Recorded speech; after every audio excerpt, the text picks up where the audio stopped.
Supreme court की एक नई गाइडलाइन सामने आई है जो उन सभी लोगों के लिए बहुत अहम है जिनके वोटर कार्ड और आधार कार्ड में नाम या जन्म तिथि अलग अलग दर्ज है। अभी देश के 12 राज्यों में SIR यानी स्पेशल इंटेंसिव रिवीजन की प्रक्रिया शुरू हो चुकी है। उत्तर प्रदेश, बंगाल, गुजरात जैसे बड़े राज्यों में यह अभियान तेजी से चल रहा है, लेकिन मुश्किल यह है कि लाखों लोगों के आधार कार्ड में नाम अलग है, पिता का नाम गलत है, जन्म तिथि मेल नहीं खाती और वोटर ID में भी अलग जानकारी दर्ज है।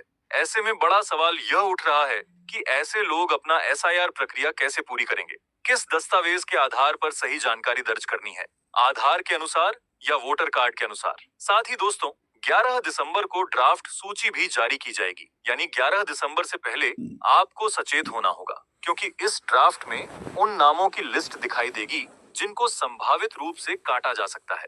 मीडिया रिपोर्ट्स के अनुसार केवल यूपी में 3 करोड़ लोगों के नाम हटाए जा सकते हैं। इसके पीछे सबसे बड़ी वजह है गलत भरा गया गणना प्रपत्र। दोस्तों, इसको लेकर भी पूरी जानकारी हम वीडियो में देंगे, लेकिन उससे पहले आप हमें कमेंट्स में जरूर बताएं कि आप हमारी ये वीडियो कहां से देख रहे हैं और चैनल पर नए हैं तो सब्सक्राइब जरूर कर लें। तो चलिए अब जानते हैं विस्तार से।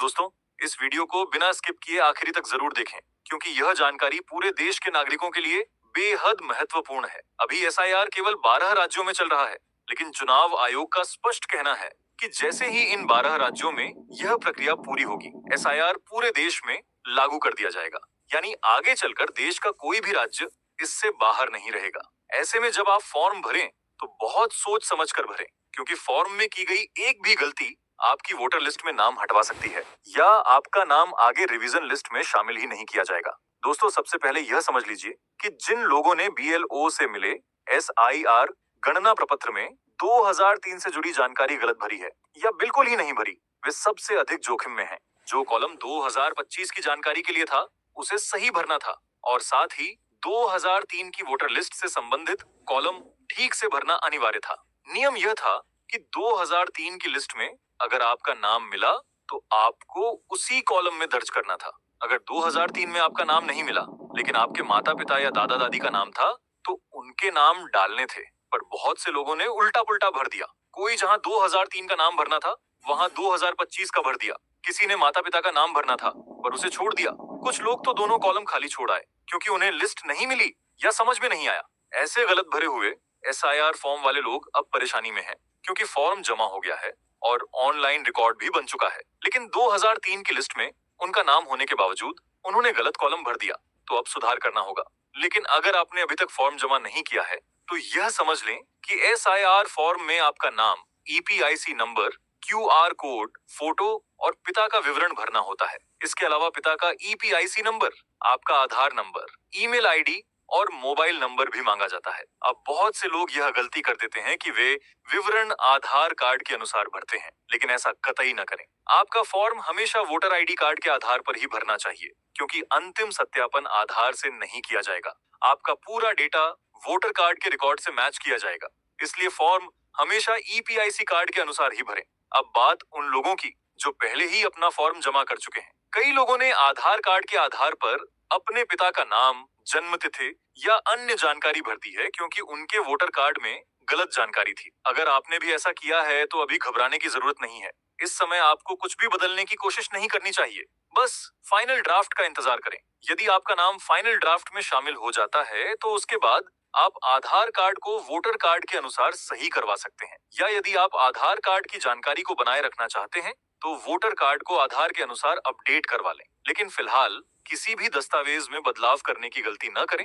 अगर आप अभी वोटर कार्ड या आधार में सुधार करवाने जाएंगे और उसी दौरान आपका वेरिफिकेशन शुरू हो गया, तो जानकारी में मिसमैच पाए जाने पर आपका नाम फाइनल ड्राफ्ट से हटाया भी जा सकता है। अभी तो आपके नाम के शामिल होने की संभावना अधिक है, इसलिए कोई भी परिवर्तन बाद में करें, अब भी नहीं, क्योंकि जब BLO आपका फॉर्म ऑनलाइन अपलोड करेगा तो सिस्टम आपके EPIC number, photo, QR code और पुरानी विवरणों के आधार पर वेरिफिकेशन करता है। ऐसे में यदि आपने आधार कार्ड के अनुसार वोटर कार्ड में बदलाव कर लिया या आधार कार्ड अपडेट करा लिया और आपका नया फोटो अपलोड हो गया, तो फॉर्म में पहले लगे फोटो तथा जानकारी से यह मेल नहीं खाएगा। इस तरह की छोटी सी फोटो मिसमैच या नाम मिसमैच होने से आपका पूरा फॉर्म रिजेक्ट हो सकता है और आपका नाम फाइनल ड्राफ्ट से पूरी तरह हट सकता है। अब बात करें, जो 3 करोड़ मतदाताओं के नाम काटने की बात आ रही है, इसमें ज्यादातर मृतक, अनुपस्थित या पहले से कहीं और दर्ज नामों की श्रेणी है। विभिन्न जिलों की रिपोर्ट्स के अनुसार अनुपस्थित, स्थानांतरित या पहले से किसी अन्य जगह दर्ज हुए वोटर्स की संख्या बहुत अधिक पाई जा रही है। अभी तक मिली रिपोर्टों में कहीं कहीं यह आंकड़े 20% से भी ऊपर दिख रहे हैं और कुछ स्थानों पर जैसे लखनऊ और गाजियाबाद ये प्रतिशत 25% से 30% तक बताया जा रहा है। यानी मतदाता सूची में ऐसे कई नाम हैं जिनका वास्तविकता से मेल नहीं बैठ रहा। कुछ तो समय के साथ स्थानांतरित हो गए, कुछ मृत घोषित हैं, कुछ अनुपस्थित दिख रहे हैं। इसीलिए प्रशासन गहन पुनरीक्षण कर रहा है और उसी काम के तहत ड्राफ्ट सूची निकल रही है। SIR टीम और अधिकारियों के मुताबिक अब तक की जांच में पूरे यूपी में लगभग 6% ऐसे वोटर मिले हैं जो अपने पते पर मौजूद नहीं थे। लगभग 10% लोग स्थानांतरित पाए गए हैं और लगभग 4% मृतक मतदाताओं के नाम अब भी सूची में दर्ज हैं, जिन्हें हटाया जाएगा। 11 दिसंबर तक गणना फॉर्म जमा कराए जाने हैं और इसी के बाद जांच तेज कर दी जाएगी। सबसे पहले मृतकों के नाम सूची से निकाले जाएंगे। इसके बाद उन लोगों के नाम हटाए जाएंगे जिनकी एंट्री तो उसी क्षेत्र में है, लेकिन BLO कई बार घर जाकर भी उन्हें नहीं मिल पाए। ऐसे मतदाताओं को अनुपस्थित की श्रेणी में डालकर उनका नाम हटाया जाएगा। इसी तरह जहां किसी व्यक्ति का नाम 2 जगह लिस्ट में पाया गया है, वहां डुप्लीकेट एंट्री भी हटा दी जाएगी। दोस्तों, अगर गलती से आपका नाम भी ड्राफ्ट सूची से कटता है, तो आपको चुनाव आयोग की तरफ से मांगे गए 11 दस्तावेजों में से कोई एक प्रस्तुत करना अनिवार्य होगा। अगर आपसे फॉर्म भरते समय भी आपसे कोई गलती हो चुकी है, तो फिलहाल एक राहत की बात यह है कि इन गलतियों को आप अभी भी सुधार सकते हैं। जिन लोगों ने 2003 वाला कॉलम गलत भरा है, चाहे पहला विकल्प हो या दूसरा, उन्हें तुरंत सुधार आवेदन करेक्शन एप्लीकेशन ERO यानी SDM ऑफिस में जमा करना होगा। यदि आपका या आपके माता पिता, दादा दादी, नाना नानी का नाम 2003 की मतदाता सूची में मिलता है, पर आपने गणना फॉर्म में सही विकल्प नहीं भरा, तो भी यह सुधार करना अनिवार्य है। आप अपने BLO से संपर्क करें, उन्हें बताएं कि फॉर्म में कहां गलती हुई है। वह आपको सही प्रक्रिया बताएंगे और सुधार हेतु आवेदन भरने में सहायता करेंगे। इस आवेदन को जमा करने के बाद SDM ऑफिस आपका डेटा ठीक करवा देगा और BLO 2003 वाले विवरण को दोबारा सही भरकर फॉर्म को अपडेट करा देगा।